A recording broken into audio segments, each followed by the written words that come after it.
So what is it in the human spirit that gives us this strong pull, this desire to be off on our own, to forge something ourselves, to try to navigate and find those challenges and to be driven to discover what the solutions might be?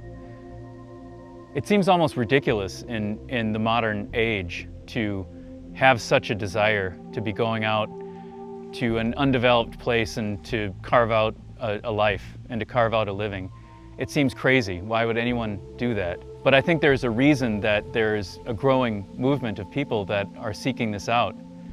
And I think having those family experiences together like we've had, just in terms of growing some of our own food and then benefiting from it just by making things like the apple cider, it's a reminder that we're truly connected to this place and that we're not off on somebody else's property doing something that they've created and just benefiting from everything that they've done, even though it might be a massive challenge and even though it might seem silly to put aside many of the modern conveniences and find a way to provide for ourselves, even just in part.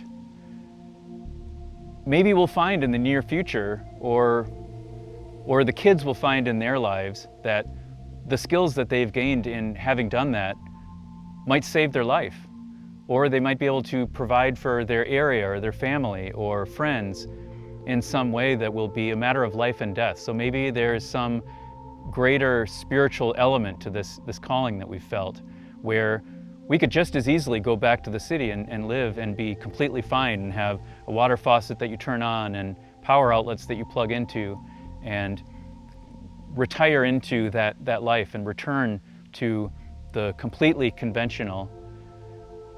There's some reason that we're here, and there's some reason that we're discovering these challenges and being forced to find solutions to them that will be important at some point in the future, making us stronger in some way that we would not have ever developed living the conventional way. So I do understand that it's not for everyone.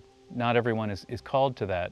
But for those of us who are, I think that you never lose that tug. You never lose that inspiration, that spiritual nudge that we felt. And probably the benefits that will come from that maybe will be passed on a generation or two even.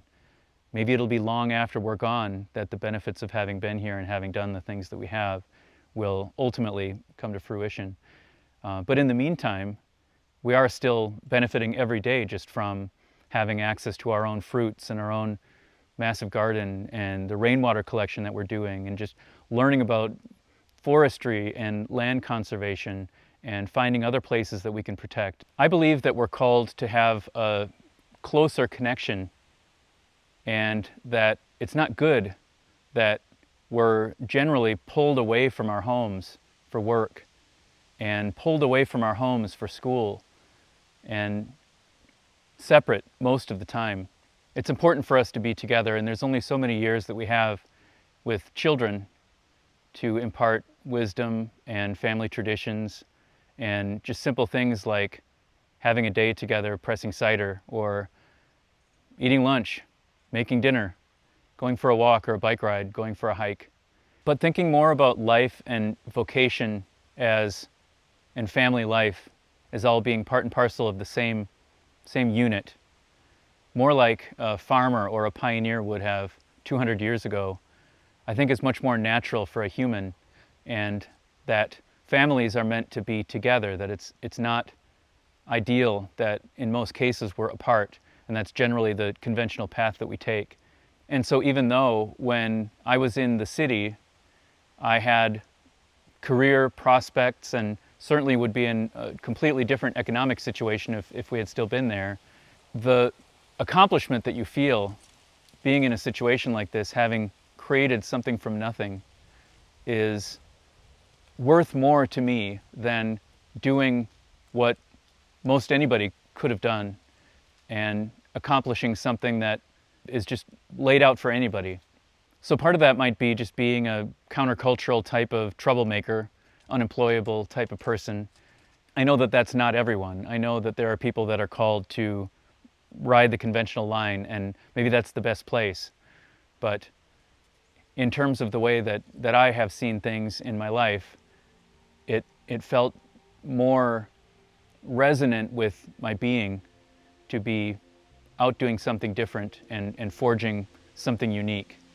And that's for better or worse. There are not so good parts of that too, where it's complicated being off on your own and having to fend for yourself. You're having to solve problems that would be a non-issue in the city. Just simple things like retail locations and things like that are easy to get to. You're kind of leaving that behind. So you have to consider that challenge kind of part of the adventure.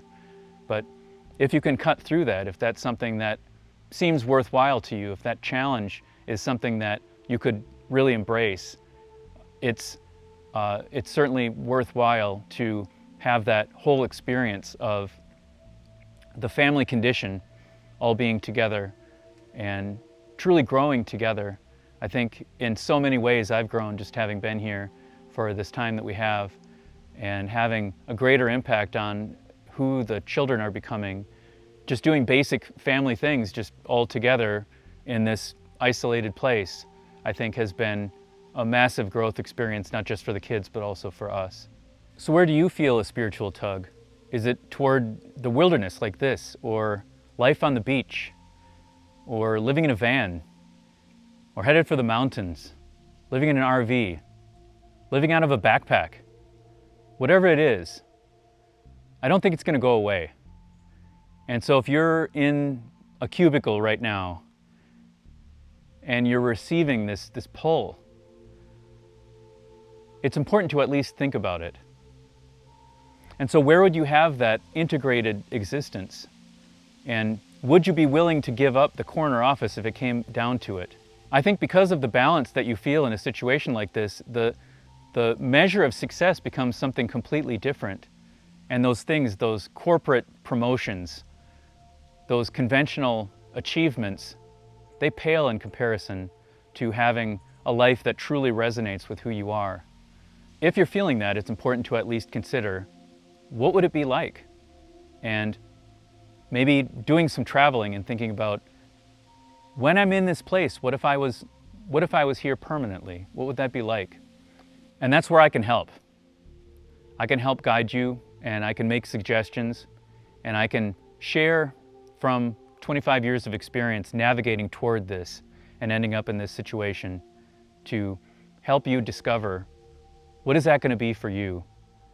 And how can you get into that situation but also be secure, and to feel that your family is safe and that your future is safe, that you're not going off into a high-risk situation and leaving everything behind and having nothing to fall back on. If you think carefully about what risks you're taking on and how to deal with those things, you might find actually that overall, in an aggregate perspective, there is less risk in a situation like this than you would have in a conventional job and in a neighborhood where you're thinking about things like crime or getting laid off and all those things that I would consider to be insecurity, to be challenges that occur in that everyday life that the vast majority of at least people in the United States deal with, that are not ideal.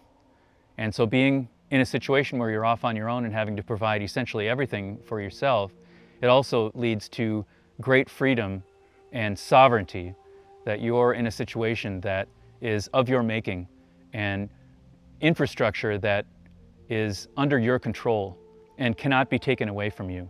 So think about it and tell me what you're thinking. Could you live in a situation like this? What changes, what impact would that have on your everyday life? How would you think differently about what you're doing?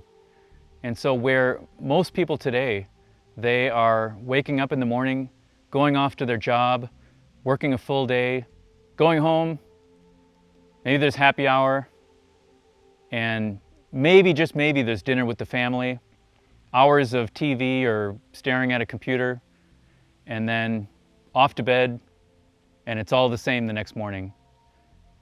If you could think about your day differently, what would it be? If you could plan things differently, how would you do that? And would it be worth some things being more complicated in order to have that simpler life? I think oftentimes we hear about the simple life as this promise of something where there aren't any problems. But life isn't like that. Life is more about deciding and choosing a blend of problems that you feel comfortable with. And that's really what risk management is about. It's about saying, this is the basket of problems that I can handle. And this is the basket of problems that are kind of exciting to me. So similar to that would be thinking about going from having a full-time job to running a business. There are huge risks with running a business, but for some people, that entrepreneurial spirit, that fire for that is worth the risk that you're taking on by not having a job. Again, that's not everybody. So being independent like this, there are new problems that you're taking on, but maybe those are problems that you'd be excited to solve. And maybe it would be well worth taking those things on in exchange for the life that you'd be able to live and the freedom and sovereignty that you would experience in your life. So how do I feel on cider-pressing day as a father? It's a day for family, even more so than a normal day. And it's a day for harvest. And it's a day to reflect on the growing season that we've had. And we're looking at apples that we've grown and pressing them into something that will nourish us and that we'll be able to share with others. So there's a lot of special feeling there. But at the same time, I'm reminded of apple orchards that we would travel to when we lived in the city, and thinking about the transition that we made coming here, and thinking about how we wanted to try to bring that to our own property and in some way to replicate those same experiences, that warmth that you feel going to the seasonal places, the apple orchard. It also ties us to the seasons in that in the springtime we have maple sugaring and tapping trees, and then making maple syrup and cooking it down. That's the springtime thing. Then in the fall we have the tradition of cider pressing. So it's a very special thing. And what we do is we make at least 2 gallons that we save in the freezer, one for Thanksgiving and one for Christmas.